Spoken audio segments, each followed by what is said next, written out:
पहाड़ी से मलबा आने के बाद रोड बंद हो गया है, जिसकी वजह से मरीज और तीमारदार पैदल चल रहे हैं। तो इस वक्त की बड़ी खबर आपको शिमला से दे रहे हैं, जहां के भट्टा कुफर चमीनाया अस्पताल रोड पर लैंडस्लाइडिंग की खबर है और लैंडस्लाइड होने की वजह से पहाड़ से मलबा आने के बाद रोड बंद हो चुका है। रोड पर मलबा किस तरीके से गिरा है, पत्थर कैसे गिरे हैं, आप तस्वीरों में देखकर अंदाजा लगा सकते हैं, जिसकी वजह से मरीज और तीमारदार पैदल पहुंच रहे हैं, अस्पतालों का रुख कर रहे हैं। जी हां, आप तस्वीरों में देख पा रहे हैं, बसें दूर खड़ी हुई हैं क्योंकि उनको इस पार से उस पार जाना है और जान जोखिम में डालकर ये तीमारदार है, क्योंकि अब मरीजों से भी मिलना है, उनका भी ख्याल रखना है, लिहाजा अपनी जान जोखिम में डालकर ये इस रोड को पार करते हुए दिखाई दे रहे हैं और मलबा लगातार पहाड़ी के ऊपर से गिरता हुआ नजर आ रहा है। ये लैंडस्लाइडिंग की खबर है। अस्पताल आपको बता दें, भट्टा कुफर चमीनाया अस्पताल रोड है ये, जहां पर सैकड़ों की संख्या में मरीज अस्पताल पहुंचते हैं और वहां पर इलाज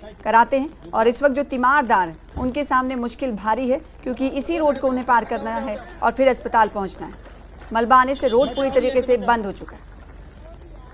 हमारे साथ कपिल ठाकुर इस खबर पर जुड़ रहे हैं, उन्हीं का रुख कर लेते हैं। कपिल, कब ये लैंडस्लाइड हुआ और इस वक्त क्या कुछ हालात बने हुए, मौसम कैसा है बताइएगा। और जो तीमारदार पैदल जा रहे थे, क्या प्रशासन की तरफ से उन्हें किसी तरह की चेतावनी नहीं दी गई है? देखिए, जिस तरीके से ये लगातार जो पिछले कल से शिमला में बारिश देखने को मिल रही है, शिमला में ही नहीं पूरे प्रदेश के अधिकतर हिस्सों में भारी बारिश देखने को मिल रही है। और मौसम विज्ञान केंद्र ने पहले भी इसको लेकर अलर्ट जारी किया हुआ है कि आज भी 9 जिलों में पूरे दिन भर भारी बारिश देखने को मिल सकती है। तो ऐसे में जो बीती रात को भट्टा कुफर और चमियाना, जहां पर कि अस्पताल जो आईजीएमसी से अभी कुछ समय पहले ओपीडी जो कुछ शिफ्ट की गई है और वहां पे अब वो जो मरीजों को जाना पड़ता है इलाज के लिए, तो वहां पर अब जो मरीज है, उनके तीमारदार है, वो पहुंच रहे हैं। तो ऐसे में उन्हें भारी दिक्कतों का सामना करना पड़ रहा है, क्योंकि पहाड़ी जो है लगातार खिसक रही है। वहां पर लैंडस्लाइड भी रात को हुआ है और अभी भी वहां पर पत्थर आ रहे हैं। तो पैदल जाना भी वहां पर सेफ अभी नहीं है, सड़क को जो क्रॉस करना है। और साथ में जो वहां पर टैक्सियां चलती थी या बसेस की जो सुविधा थी, वो अब जो है वहां तो अस्पताल तक नहीं पहुंचा पा रहे हैं मरीजों को। तो अब पैदल उन्हें जो है जाना पड़ रहा है, क्योंकि पूरे प्रदेश से यहाँ पर जो मरीज आते हैं, तो कोई चंबा से या सिरमौर से या किन्नौर से यहाँ पर जब पहुंच रहा हो,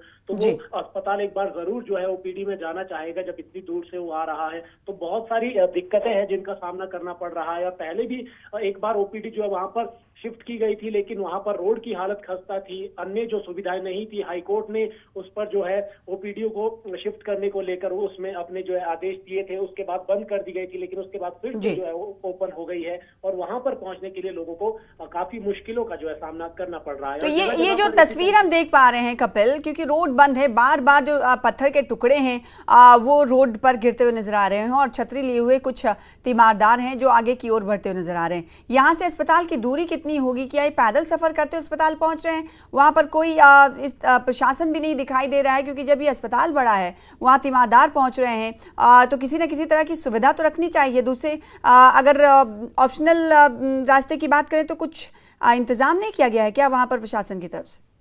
देखिए, अभी तक तो इस तरीके का कोई भी इंतजाम नहीं किया गया है, लेकिन जैसे ही ध्यान में ये प्रशासन के मामला आएगा तो उसके बाद कुछ इंतजाम जो है प्रशासन कर सकता है। लेकिन अभी तक तो जो है बहुत सारी दिक्कतों का सामना करना पड़ रहा है, क्योंकि अभी जो मरीज है वो 10 बजे के बाद ओपीडी शुरू होती है। अभी जो है ओपीडी शुरू हो गई होगी, तो उससे पहले तो जो है प्रशासन के ध्यान में ये मामला नहीं होगा। बिल्कुल, तो ये खतरे से खाली नहीं है इस रोड का सहारा लेना, इस रोड से निकलना, क्योंकि बार बार मलबा पहाड़ी से नीचे की ओर गिरता हुआ दिखाई दे रहा है और ऐसे में तीमारदारों के लिए अब भी ये खतरे से खाली नहीं। बहुत शुक्रिया कपिल हमारे साथ जुड़ने के लिए और इस खबर